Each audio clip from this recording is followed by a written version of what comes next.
disgusts me knowing that the worst serial killer in Canadian history has the nerve to write that book and reopen wounds. If that happens, there will 15 other people.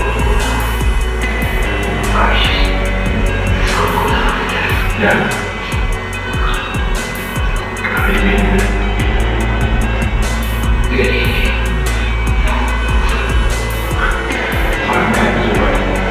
I found the best way to fucking dispose of something so I can be in the ocean. Oh, really? Anything than that. No.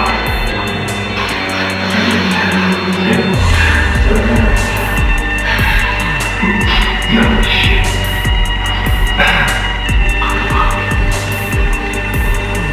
Give me this money. See?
So I just finished reading this book.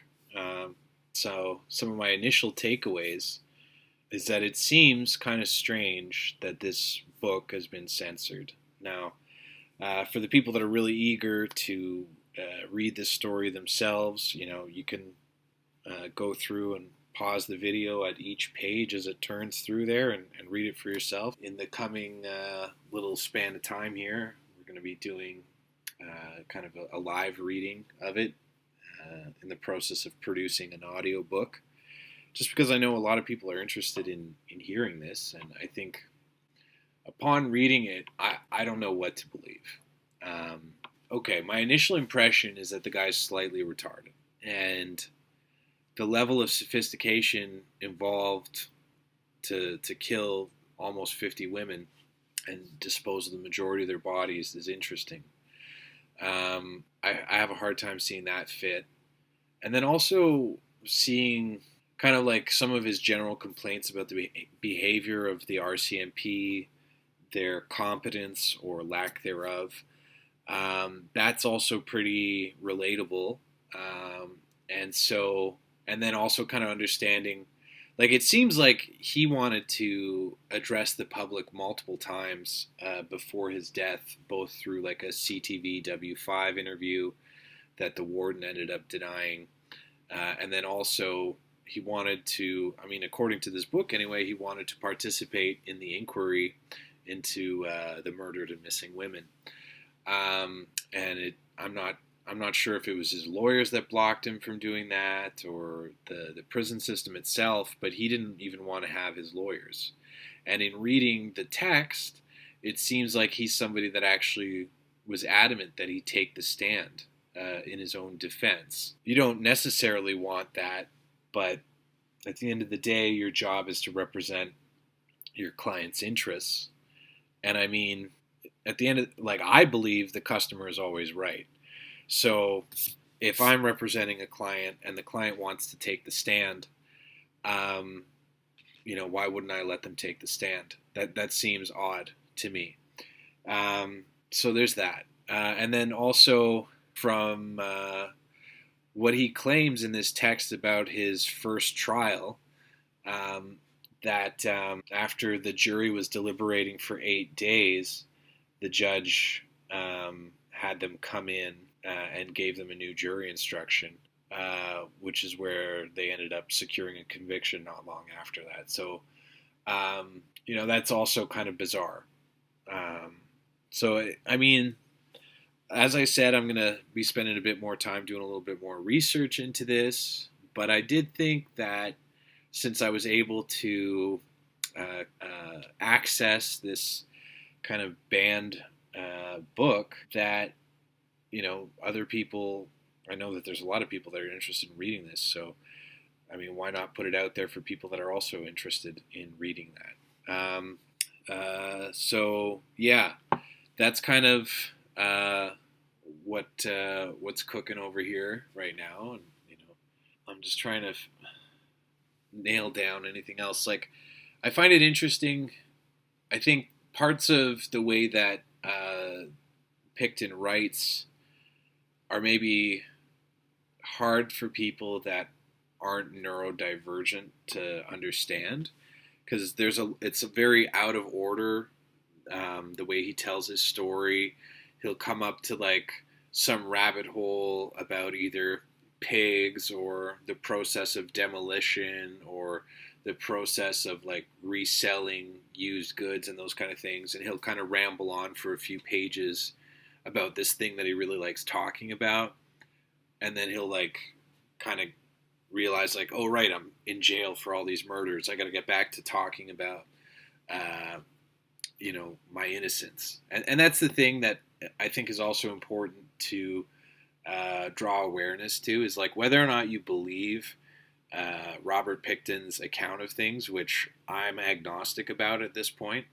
The reason why this book was banned was because supposedly it was promoting the act of serial killing, which is not the case. This is a text of somebody that is flatly denying that they ever killed anyone, that they were ever involved in any of the crimes that they've been convicted of.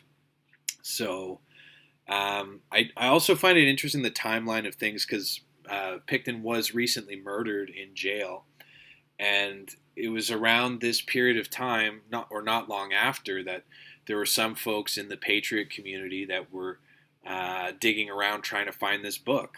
And so, not long after Picton gets killed. Now, I've also heard that there's another 200-page book that Picton has written, and that the families of the victims want to read that book, and the RCMP are basically claiming that there's nothing of value in it. And I just don't buy that. So that's also part of why I'm engaging in this effort to do a professionally produced audio book of Mr. Picton's work here. Because I think, there's some kind of miscarriage of justice going on here. And for the RCMP, I mean, Mr. Picton's very critical of the RCMP. He consistently refers to them as the overeducated blind leading the blind. down a crooked path of lies. And like, I think a lot of these criticisms that Mr. Picton expresses about the police force and how the government of Canada operates in general are valid concerns, regardless of whether or not he's done what he's convicted of doing. The last thing of note that I'll point out, just kind of off the top of my head, the other thing that really stood out to me is how much of like a tree hugger environmentalist Picton was. Like he's really focused on recycling and trying to keep things out of the landfills. He describes himself as being like a bit of a pack rat hoarder kind of individual. So, for example, like one thing that it seems that nobody really understands is like Picton, even though he wasn't like the owner of these companies, his brother was, from what I understand. He was also kind of overseeing the day-to-day operations in a bunch of these different businesses, and to the point where he's like signing checks for people to make sure they got paid. So it's like he's not a slouch by any stretch, but he's just a very, well, he's a convicted serial killer, so he's definitely like I think the way that I've seen other true crime podcast things try and talk about this guy, I think it's like surface level and very pedestrian as far as their analysis. Like Picton is this crazy environmentalist that believes in reclaiming drywall from buildings that he's he spends I think maybe 20 pages or so talking about demolishing the Kingsway motorway hotel or motor hotel, and reclaiming the lumber from this place and the fridges and the drywall and the electrical outlets and the door, and he goes into great detail about all of these aspects and how the work that he's doing with his companies is keeping this stuff out of landfills and then like reselling it to people at wholesale prices, right? Like what does he describe it as? P and B resellers or whatever, selling things at wholesale prices. And he, again, like the guy's autistic on some level, it seems, because he like keeps, it's almost like he's like marketing these businesses because he just like the sloganeering around them. So that's all very interesting. It's other things of note that really stand out is that, so this pig farm was at 953 Dominion Avenue, and across the street at 930 Dominion Avenue was the Hells Angels on a 7-acre property where they would grow weed and have parties in their basement and all this other kind of stuff. And then on their thing was the Piggy's Palace, which him and his brother Dave owned, and they would have like big parties with lots of bikers that would come out to that as well. And I think a lot of people, like, they think of it as Robert Picton's pig farm, but it's like, I don't understand why we're all thinking of this as Robert Picton's pig farm. Him and his brother both inherited this farm from their parents, and they lived on it together. They owned it together. And, I'll have to do more digging into David Picton and what his whole story is. But, initially, even the way that Robert writes about it, and by the way, Robert goes by his middle name, William, so that can be a little confusing in the text when you first read it. But